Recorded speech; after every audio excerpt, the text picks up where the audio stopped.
Good evening, learners. These are parts in Life of Pi. Life of Pi has more than one narrator. The first narrator is Jan Mattel, who is the author of the novel. Wherever he has written in italics, that is where he has inserted himself in the story. And then the second narrator is the adult Pi, Mr. Pyson Molitor Patel, who is now telling his story to the author, Jan Mattel.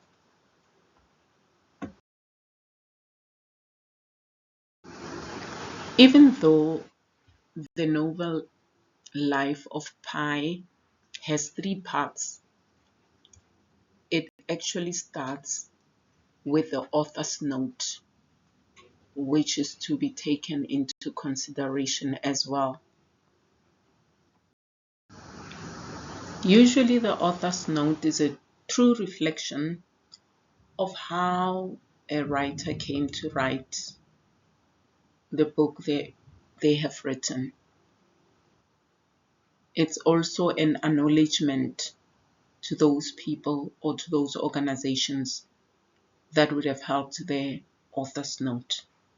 However, in Life of Pi, the author's note is both fictitious and also non-fictitious, because the author inserts himself into the story that he is writing. The author's note is all written in italics.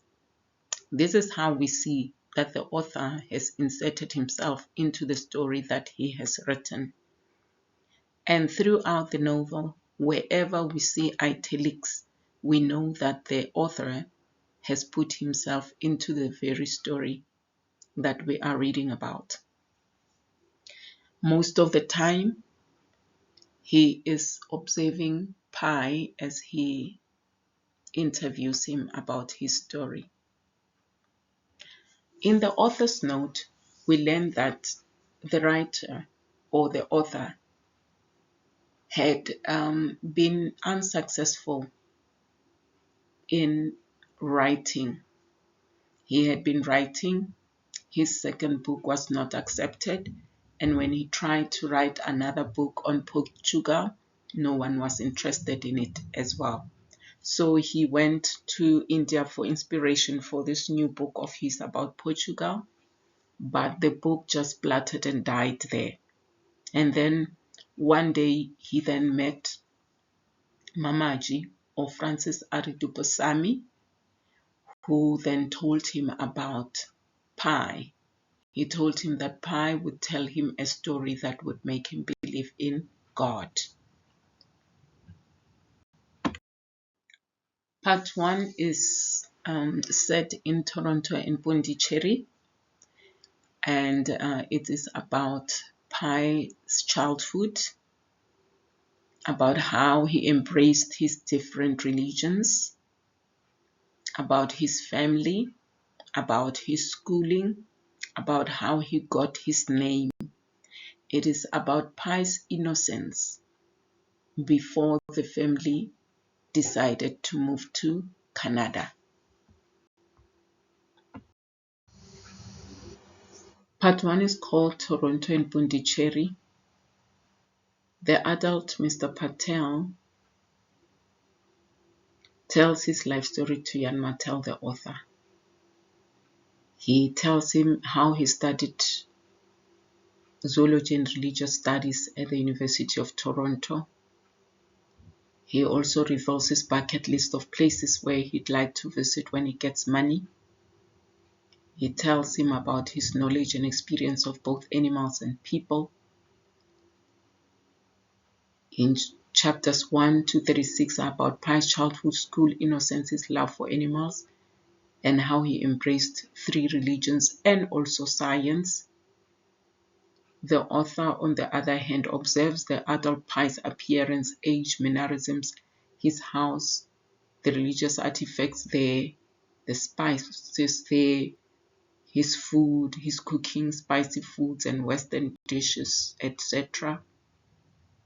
And this part ends with Pi and his family leaving for another country.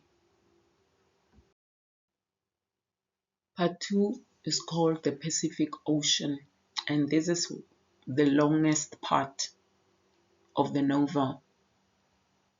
Here, the Tsimtsum sings with Pi's parents, and now Pi has to fend for himself, and he has to survive for 227 days at sea.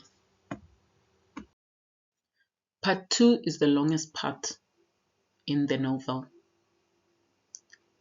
It is the story of how Pi grows up. It is the story of how he becomes a man.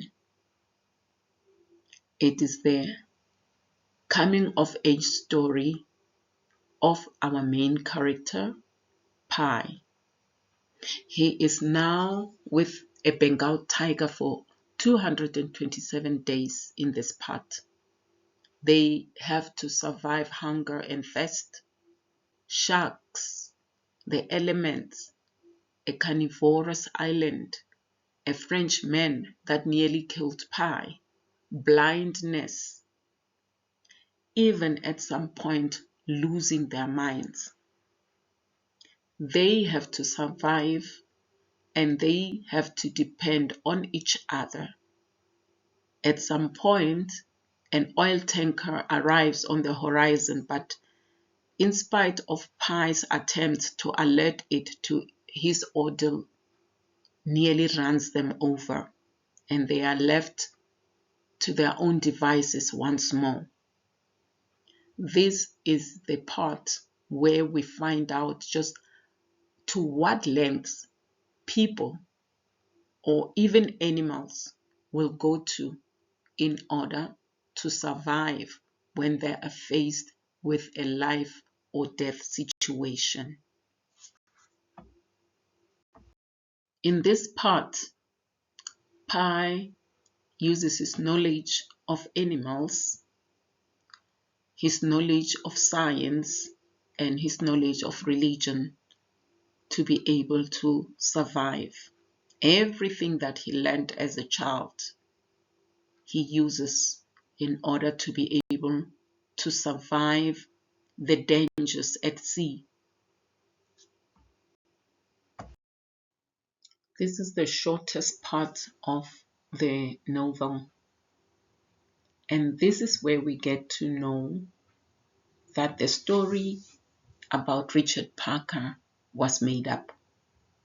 We get to know that Pi is actually Richard Parker, and that Richard Parker is Pi's alter ego. We learn that he had to come up with a story to protect himself from the brutality that he had to commit in order to survive in the boat. It shows us that people will go to any lengths to survive when they are faced with a death and life situation. In part 3, Pi has finally survived and is in hospital. People who are sick come to see him and give him gifts because they are surprised at what he has to say about his survival story. Even the nurses and the doctors there, the staff, they are kind to him. Then the Japanese officials come to hear more about what happened. They come to interview him about what happened. They come from the Ministry of Transport. And when he tells them about the story in part 2, they don't believe it. So then he tells them a second story about how he himself was Richard Parker and how he had to resort to cannibalism in order to survive, how brutal he became and bloody he became and immoral in order to be able to survive. The Japanese officials do not take this story. They choose to believe the story that he told of the Bengal tiger who was with him for 227 days at sea, because this story that he is now coming up with is unpalatable, it's unacceptable. So they choose to believe the fantastical story that he told them of what happened in part 2. In a nutshell,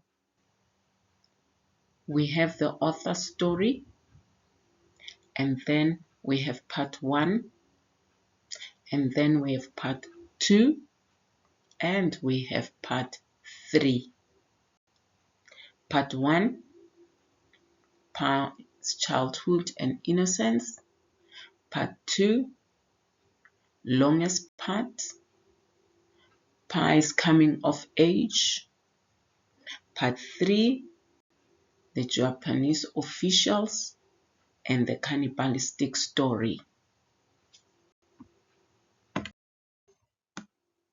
Pi's story is a story that will make you believe in God, because stories are told so that people can have hope.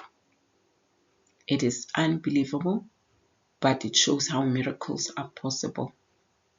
His second story is difficult to swallow, and the Japanese prefer the first one, which is a story of hope.